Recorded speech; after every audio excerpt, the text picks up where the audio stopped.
Master in journalism کرنے کے بعد جی میں نے کرنٹ افیئرس کا انتخاب کیا اور میں نے پی ٹی وی جوائن کیا بطور اینکر۔ شیرازی صاحب، آپ کے متعلق بہت مشہور ہے کہ آپ ایک ٹیک میں A to Z program record کرواتے تھے کہ میرے 25-30 برس کے کیریئر میں جو پی ٹی وی کے ساتھ ہے جی جی اس کیریئر میں نہ ایک کوئی فمبل ہے، نہ ایک گرامر کی غلطی ہے اور نہ ایک تلفظ کی غلطی ہے۔ یہ ہے پرفیکشن۔ امیزنگ۔ اور مجھے یہ بھی اعزاز حاصل ہے کہ ننہال ددھیال کے ملا کے میرے خاندان میں 29 شہید ہیں۔ جب آپ ڈرامے میں آئے ہیں تو ہم نے تو یہی سمجھا کہ میجر عزیز بٹی صاحب خود تشریف لے آئے ہیں۔ وہ یہ ہے کہ یہ واحد ڈرامہ ہے پی ٹی وی کی ہسٹری کا جس میں کوئی سیٹ نہیں ہے۔ جو میرا پیشن ہے وہ ایکچولی آرٹیکل رائٹنگ رہی اور اس کے بعد کالم نگاری۔ میں نے سوشل پرابلم سے بہت زیادہ لکھا ہے کہ انسان کی قدر اور منزلت کیا تھی، کہ اس کا انٹلیکٹ کیا ہے، اس کی تعلیم کیا ہے۔ السلام علیکم ناظرین، میں ہوں مبشر اور آپ دیکھ رہے ہیں آواز پاکستان۔ ناظرین، آج میرے ساتھ اسٹوڈیو میں ایک ایسی شخصیت موجود ہیں، اگر میں ان کا آپ سے تعارف کروانا چاہوں تو مجھے کم از کم 2-3 گھنٹے صرف تعارف کے لیے چاہیے۔ ویسے بھی یہ کسی تعارف کے محتاج نہیں ہے، یہ ملٹی ٹیلنٹڈ ہیں اور میں آپ کا زیادہ ٹائم نہیں لوں گا۔ یہ میرے ساتھ موجود ہیں ناصر شیرازی صاحب۔ السلام علیکم شیرازی صاحب۔ جی وعلیکم السلام۔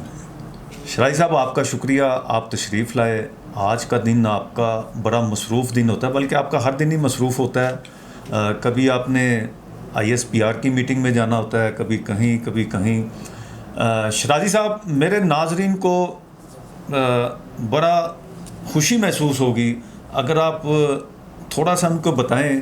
میں نے ملٹی ٹیلنٹڈ کا ہے، ہم اگر کوئی ڈرامہ کی دنیا میں جاتے ہیں وہاں پہ آپ کا ایک نام بڑے اچھے لفظوں میں ہے، اگر ہم صحافت کی دنیا میں آتے ہیں تو آپ کی خدمات کے لیے پورا ایک پروگرام چاہیے، اگر ہم جاتے ہیں پی ٹی وی کی طرف تو ایک پورا دور ہے پی ٹی وی کا جو آپ نے گزارا۔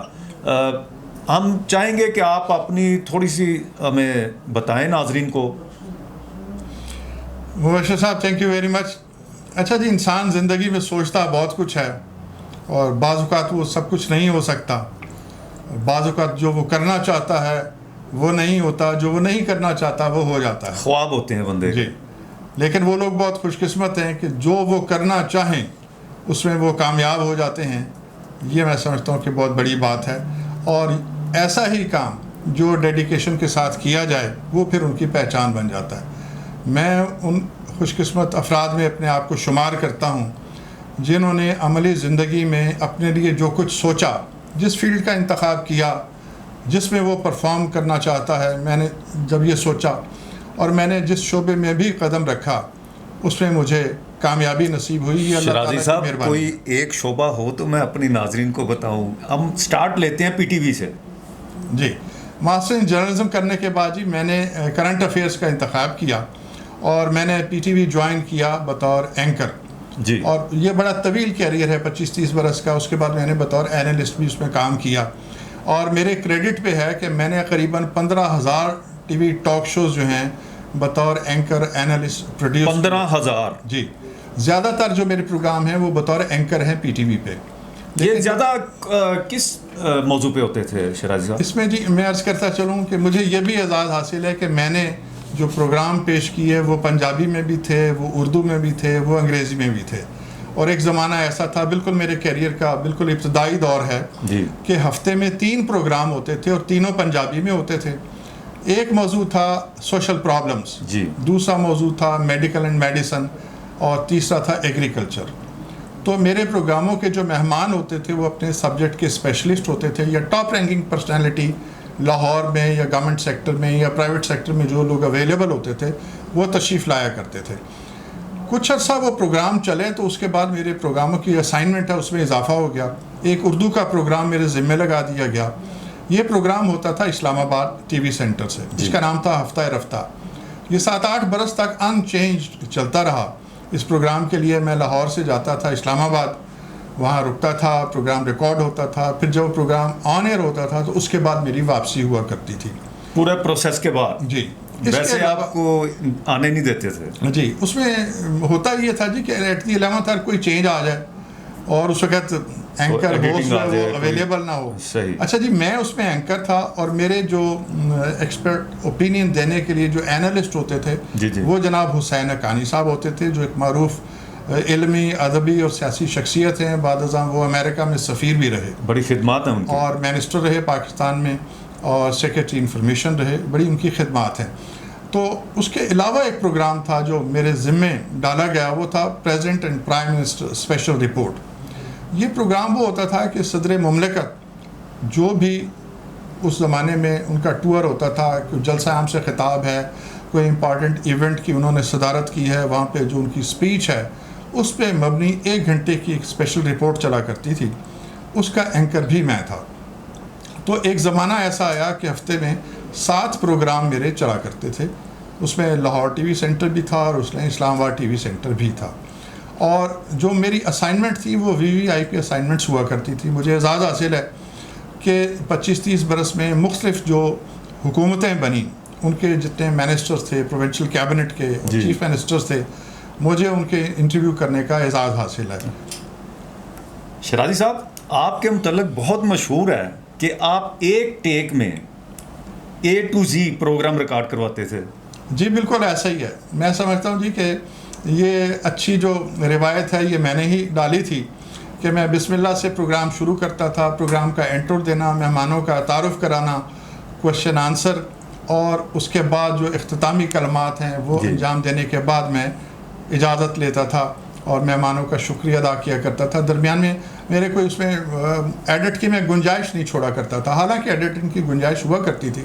اور جب سے اب تک، اب بھی میں اگر کسی جگہ کوئی پروگرام کرتا ہوں تو میں انٹرو علیحدہ ریکارڈ نہیں کراتا. چیزیں میرے ذہن میں ہوتی ہیں، میرے دل پہ ہوتی ہیں، میری زبان پہ ہوتی ہیں، اور میں A to Z پروگرام جو ہے اسی طرح کرتا ہوں. شرازی صاحب، مجھے یاد ہے کہ آپ کا جو بھی آپ کے ذمہ داری ملتی تھی آپ کو PTV کی طرف سے، آپ کے پروگرام عام عوام تو دیکھتی تھی، لیکن پریزیڈنٹ ہاؤس، وزیر اعلیٰ ہاؤس، چیف منسٹر، اور اس کے بعد جتنی بھی ISPR کی جتنے بھی ہاؤسز ہیں وہ سارے آپ کو دیکھتے تھے. تو کیا کبھی کہیں سے فون نہیں آیا تھا، کوئی بات ہوئی ہو، کوئی ایسا واقعہ پیش آیا ہو؟ دیکھیں جی، جو میرا زمانہ ہے یا وہ آلموسٹ ربع صدی جو ہے، اس میں تمام اینکرز کو یہ عادت تھی کہ وہ ہوم ورک کر کے آئیں گے. جی. وہ اپنے سبجیکٹ کو پڑھ کے آئیں گے، مہمان کے بارے میں جان کے آئیں گے. جی. انہیں معلوم ہوگا کہ کیا پوچھنا ہے، بلکہ انہیں یہ زیادہ معلوم ہوگا کہ کیا ہم نے نہیں پوچھنا. میں ایک اور بڑی خوبصورت یاد آپ کے ساتھ شیئر کرنا چاہتا ہوں کہ میرے 25-30 برس کے کیریئر میں جو PTV کے ساتھ ہے، جی جی، اس کیریئر میں نہ ایک کوئی فمبل ہے، نہ ایک گرامر کی غلطی ہے، اور نہ ایک تلفظ کی غلطی ہے. یہ ہے پرفیکشن. امیزنگ. اور اس کی وجہ یہ ہے کہ ہمیں ہوم ورک کرنے کی عادت تھی. ہم لرن کرنا چاہتے تھے، لرن کرتے تھے.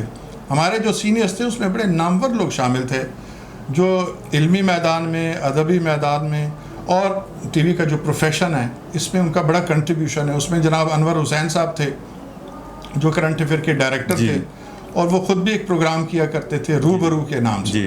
انہوں نے کرنٹ افیئر کو ایک نئی جہت دی تھی. اسی طرح اظہر لودھی صاحب تھے جو کنٹرولر تھے پریزنٹیشن کے، لیکن خبر نامہ پڑھنا ان کا شوق ہوا کرتا تھا. جو تلفظ انہوں نے دیا، جو ان کی آواز تھی، وہ اپنی مثال آپ تھے.